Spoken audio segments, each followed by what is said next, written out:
Deep within the ancient Etiurk forest, the dense fog hung low like a ghostly veil, wrapping every tree in an eerie stillness.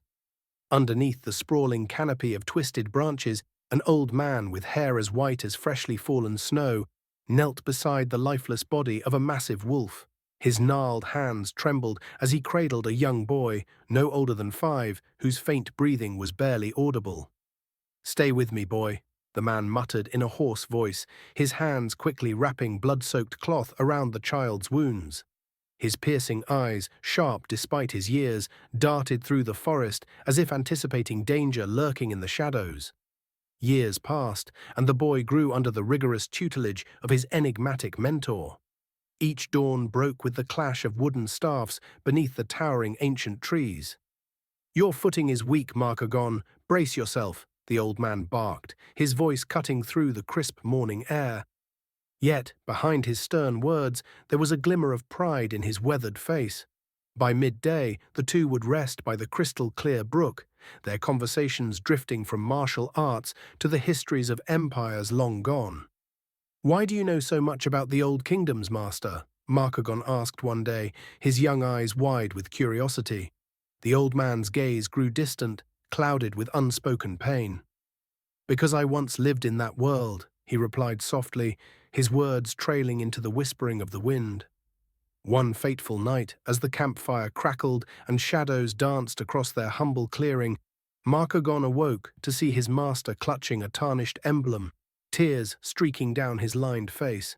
This is the crest of the Misk Empire," the old man choked out, his voice trembling. "I once served that kingdom with my life. But power—" He paused, his fists tightening around the emblem. "Power poisons the hearts of men." "It is time," the old man announced one crisp autumn morning, his voice heavy with finality. Placing his calloused hand on Markagon's shoulder, he handed him the same crest that had haunted his dreams.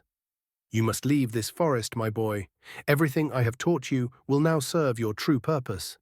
Find your destiny and reclaim the bloodline of King Varant." Markagon's heart pounded as the truth unfurled. He was no mere orphan. He was the last heir to the throne. "But I can't leave you, master," Markagon cried, tears streaming down his face. The old man's stern expression softened as he pulled the boy into a rare embrace. "Your mission is greater than the love we share. Remember this, a true leader does not seek power, but uses wisdom to protect the powerless." Setting out on his journey, Markagon's path was fraught with peril. Not long into his travels, he stumbled into a hunter's trap, the sharp rope cutting into his ankle. "Caught, aren't you?" a cheeky voice called from above. From the branches of an old oak, a scrappy young man with soot-smudged goggles swung down. With a deft motion, he wielded a makeshift saw and freed Markagon. "Name's Chong," he grinned, adjusting his goggles. "Heading to the capital? Count me in. It's dangerous out there, and you'll need someone like me." In a rickety roadside inn, the sharp clang of steel disrupted the evening calm. Markagon and Chong rushed in to find a fiery-haired woman fending off a gang of brigands. Her movements were a blur of precision, her crimson locks whipping like flames as she disarmed her foes with ruthless efficiency. "Name's Bavoksa," she said, flashing a triumphant smile as the last bandit fled. "I'm looking for a way into the royal palace. The king's life is in danger, and I have to warn him." From a shadowy corner, a plump young scholar emerged, clutching a thick tome.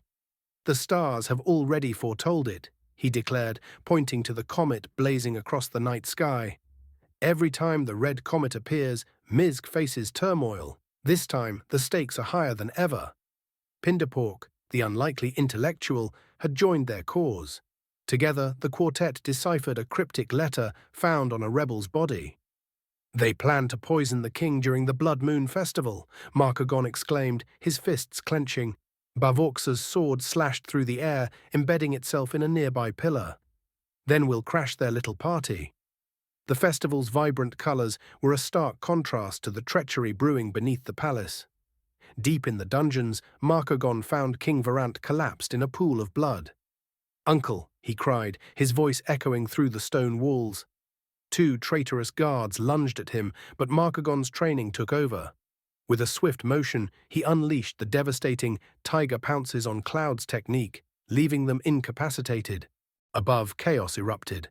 Barvoksa faced the rebellion's general in a deadly duel on the palace steps. "Think my blade is just for show?" she taunted, unleashing her signature move, Desert Storm Fury, creating a protective whirlwind around her allies. Meanwhile, Chong's gadgets, a grappling hook and smoke bombs, helped him navigate the battlefield and evacuate civilians. Pinderpork worked tirelessly to concoct an antidote for the king's poisoning, sweat dripping onto the fragile herbs he crushed. Markagon's final confrontation came against the rebellion's leader, a shadowy figure who had once betrayed his master. "So the old fool's student comes to avenge him," the man sneered. Markagon's silence was deafening as he launched into Dragon Coils the Waves, a move so fierce it shattered his opponent's blade. The sound of breaking bones reverberated as the traitor fell, defeated. As the sun rose over Mizk, its golden rays illuminating the devastated battlefield, King Varant, now recovered, placed the royal crown on Markagon's head. "The Empire needs a brave and just leader like you," he said, his voice filled with gratitude. Markagon knelt, his heart heavy. "But all I truly want is to find my master again," he whispered. Returning to the forest, Markagon found the old tree where they had trained now marked by a simple gravestone. A half-finished letter rested at its base, its ink smudged by tears. "I am proud, my son. You have become the man I always knew you could be." Years later, a bronze statue of the old mentor stood tall in the capital's square, a testament to his wisdom and sacrifice. Children climbed its shoulders, laughing and playing, as King Markagon and Queen Bavoksa watched from afar. "Master," Markagon murmured, "I will build a kingdom where kindness never fades, just as you taught me." The winds of Etiirk forest carried the whispers of a legendary bond, of courage that overcame darkness, and of a new era where wisdom and compassion reigned supreme.